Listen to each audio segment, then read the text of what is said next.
El 24 de octubre de 1992, entre las muchas barbaridades que se produjeron en la última gran guerra habida en suelo europeo, la de los Balcanes, bueno, pues una que desde el punto de vista simbólico ha dado lugar al Día Internacional de las Bibliotecas, el incendio de la que existía en Sarajevo, en la capital de Bosnia-Herzegovina.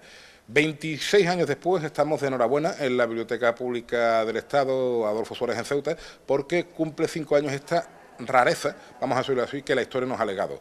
Digo rareza porque a mis espaldas tenemos un antiguo barrio meriní y ello, bueno, pues le da a esta biblioteca la posibilidad de estar construida en alto, algo que no es para nada habitual, y segundo, de estar leyendo, mirando a unos restos arqueológicos de un valor desde luego incalculable. Vamos a repasar estos 5 años, estas casi 2000 actividades con el director de la Biblioteca Pública del Estado, don José Antonio Alarcón. Muy buenas. Muy buenas. 1905, ¿no?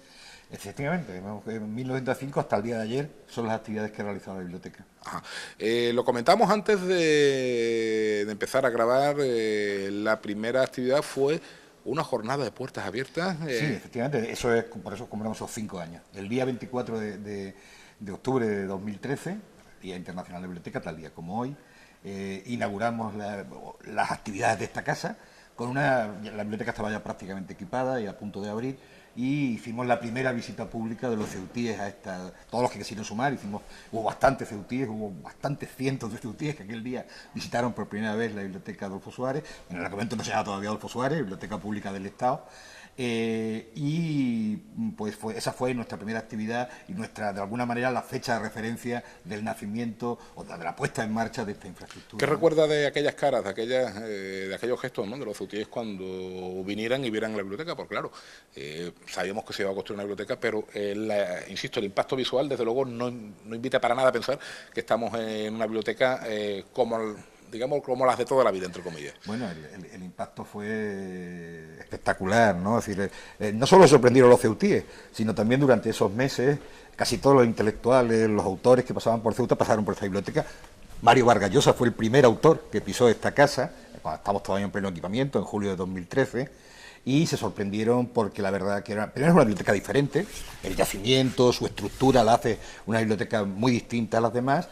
Y el tiempo ha venido a confirmarlo, no solo la sorpresa de los ceutíes, que estimaron que el edificio, y de todos los que hemos tenido la suerte de estar o trabajar en él, sino buena parte de la opinión pública nacional e internacional lo ha considerado también así.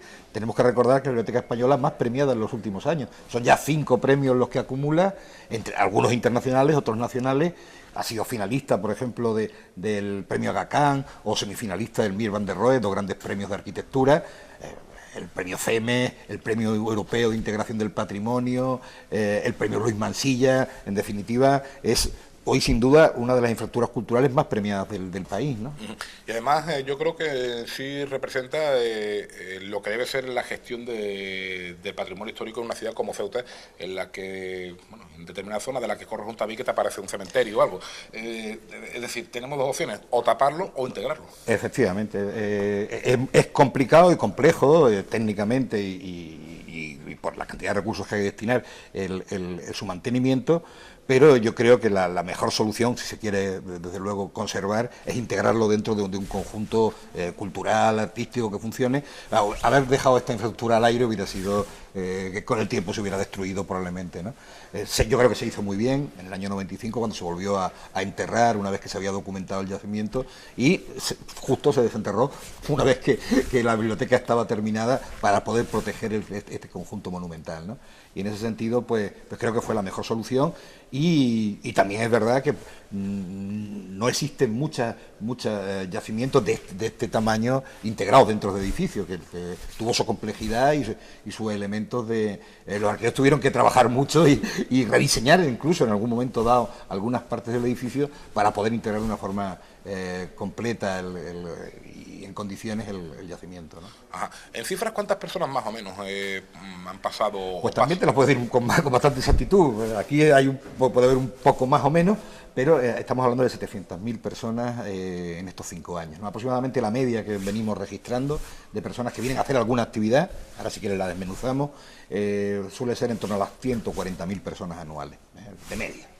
Ha habido años con una punta mayor y ha habido años con alguna punta menor, pero en torno a esos 140.000 usuarios anuales son los que registra la biblioteca, ¿no? Gente que viene desde a estudiar, a leer... Sí, pues más o menos, para que nos hagamos una idea de esos usos, unas 460, 480.000 personas han venido básicamente a hacer uso de los servicios de biblioteca pública tradicionales, convencionales, la lectura, el uso del acceso a Internet, los diversos servicios, escuchar música, ver una película, los diversos servicios que ofrece la biblioteca convencional, unos 116.000 aproximadamente actividades culturales, de los cuales pues aproximadamente 40.000 son niños, que han venido a actividades infantiles, que mantenemos muchísimas a lo largo del año, y el resto, unos 100 y pico mil que restan, son personas que han venido a hacer otro tipo de trámites, a hacerse el carné, a sacar un libro en préstamo, a visitar la biblioteca, a pedir información, a hacer otro tipo de gestiones, ¿no?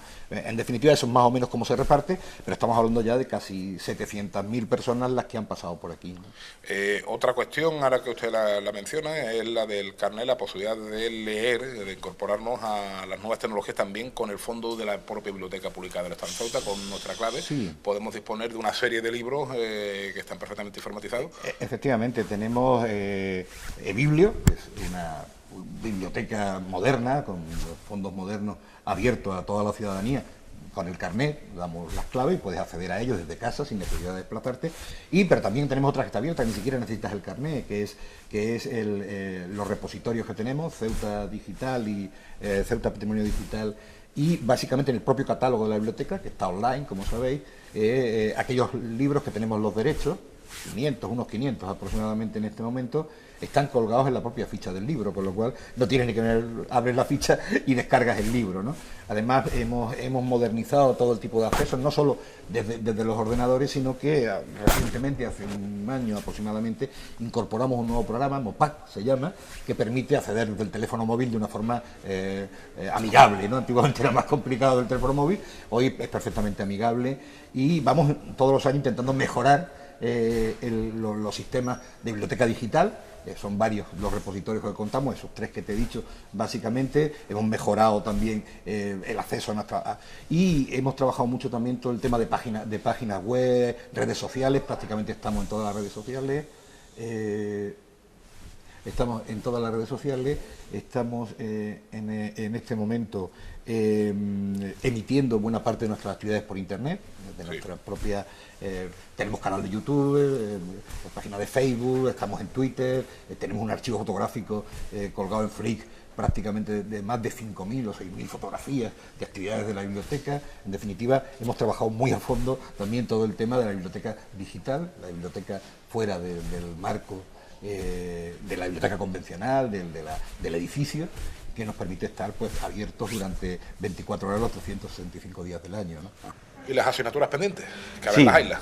Sí, hay muchas asignaturas pendientes, es decir, todo es mejorable y desde luego en nuestro caso básicamente es la necesidad de un mayor nivel de recursos para poder mantener la actividad de esta casa, ¿no?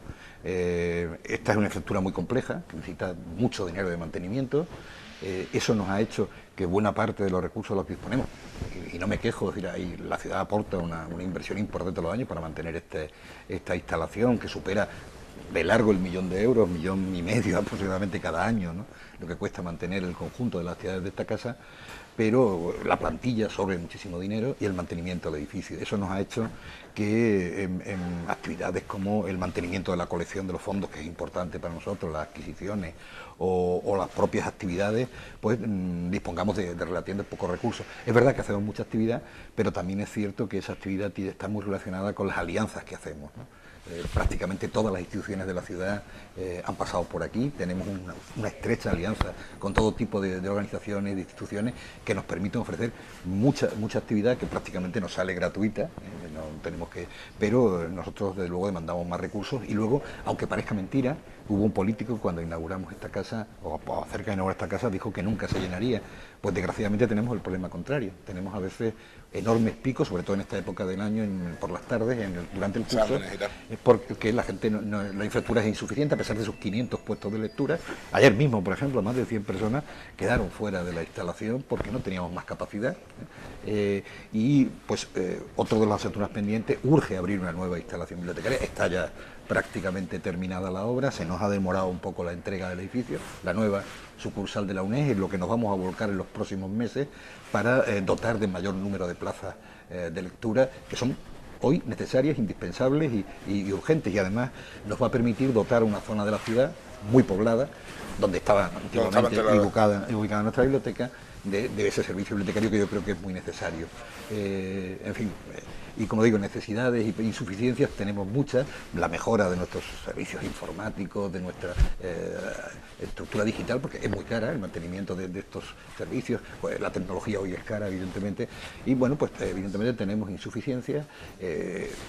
La estructura de la plantilla, estos son los problemas que tenemos, no se ha agotado una plantilla estable, definitiva, esta casa, hemos estado aguantando, es decir, con lo que tenemos, es necesario pues, mejorar la estructura socioprofesional de la biblioteca. Todos estos problemas los conoce bien la consejería y los intentamos ir paliando en estos años. Es verdad que se va avanzando, por ejemplo, el problema de la estructura, ya han aparecido las primeras publicadas en el boletín hace un par de semanas, una semana, las primeras promociones internas para mejorar los niveles laborales, para igualarlos con otras bibliotecas del Estado, etcétera. Pero bueno, pues seguimos teniendo muchos problemas y muchas insuficiencias que habrá que superar. Eso no quita para que el balance de estos años sea muy positivo. Por supuesto. ¿La biblioteca de Jadú administrativamente va a depender de esto también? ¿O? Sí, va a ser una biblioteca sucursal con digamos la logística, la catalogación, es decir, toda la labor administrativa y de dirección de la biblioteca se va a hacer de la Biblioteca Pública del Estado.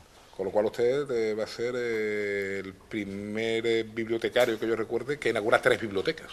Bueno, pues efectivamente esta sería la tercera que me toca inaugurar, efectivamente. Sí. Uno lo piensa eso de vez en cuando, se mira uno después y dice, oye, que voy a inaugurar 2 y la tercera en camino ya prácticamente.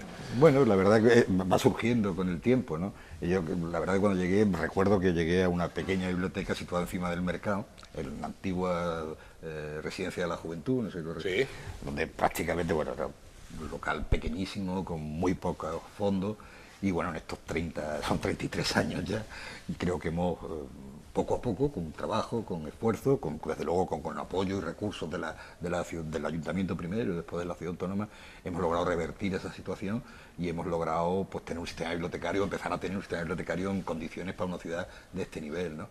Pues bueno, el esfuerzo, el trabajo, en realidad no tiene más mérito que el estar en el momento oportuno y haber tenido la suerte de vivir mi vida laboral en un momento de auge del país, de cambio, es decir, de la España que nosotros veníamos de jóvenes a la España de hoy. A pesar de todos los problemas y las dificultades, hay un enorme trecho, ¿no? Y en el sentido, en el mundo cultural es enormísimo ese trecho.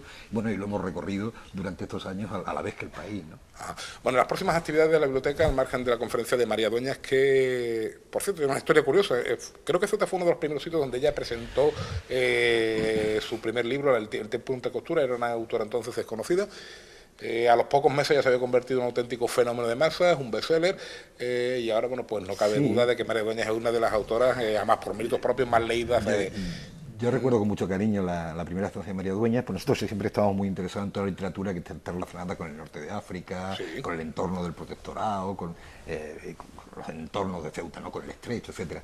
Cuando conocimos el libro vimos que se ambientaba una parte de él en Tetuán y tal, con un personaje tan importante para la historia de Ceuta como Juan Luis Beder, que fue alto comisario, como sabemos, vivió en Ceuta durante bastante tiempo y pues entonces decidimos llamarla y traerla. Efectivamente estaba empezando, acababa prácticamente de publicar la novela y además tuvo una experiencia que quizás no ha tenido en ningún otro sitio, que fue montamos un viaje con ella a Tetuán.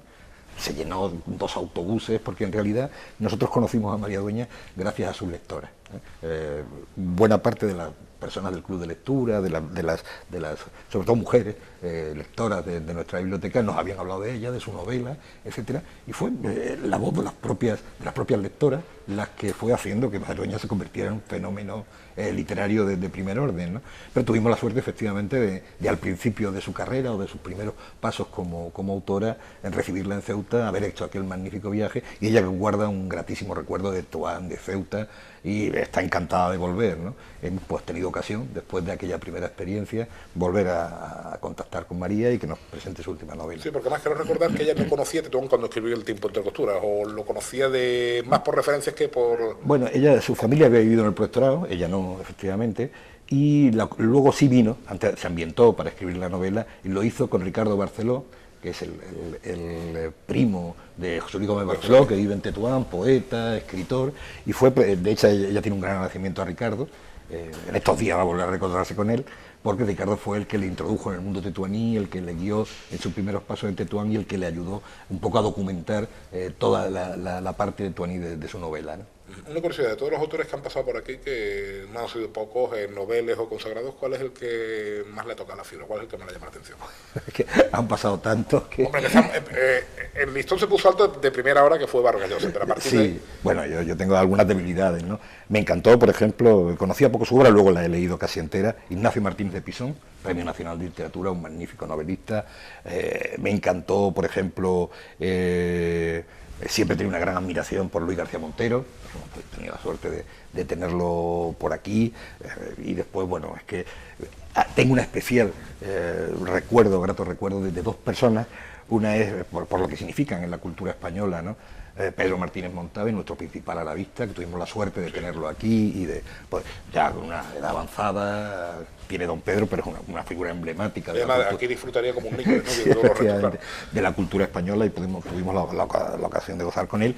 Y otro es un poeta que durante muchos años ha dirigido un programa de radio, La Mirada Crítica, que es un programa excelso para la cultura española, que es Javier Lostalé, que para mí fue también un placer. Fíjate, esa actividad no vino mucha gente, pero sin embargo es para mí, aparte de un gran poeta, uno de los grandes personajes de la vida intelectual y cultural de la España de los últimos 40 años, ¿no?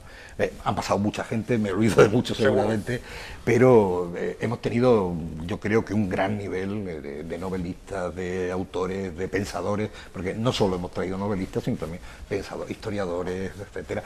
Yo recuerdo, por ejemplo, también para mí fue importante Miguel Hernando de la Ramendi, uno de nuestros principales expertos en política exterior, sobre todo en la política exterior con Marruecos, ¿no? Que tuvimos la suerte de tenerlo hace un par de años en la biblioteca con las jornadas de historia. Son muchísimos y ni siquiera me acuerdo ahora mismo de todo. Probablemente hay alguno que se me olvida, pero han sido tantas actividades que es muy difícil acordarse de todas y cada una, ¿no? Bueno, pues dentro de 5 años, si le parece, nos vemos aquí otra vez. Cuando usted quiera, aquí está encantado.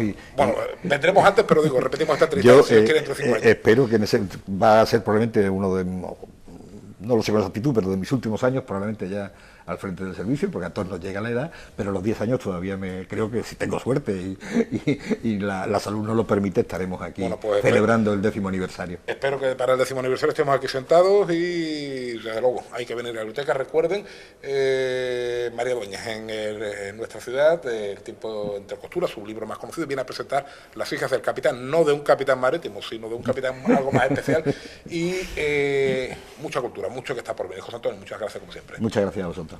Y muchas gracias también a todos ustedes.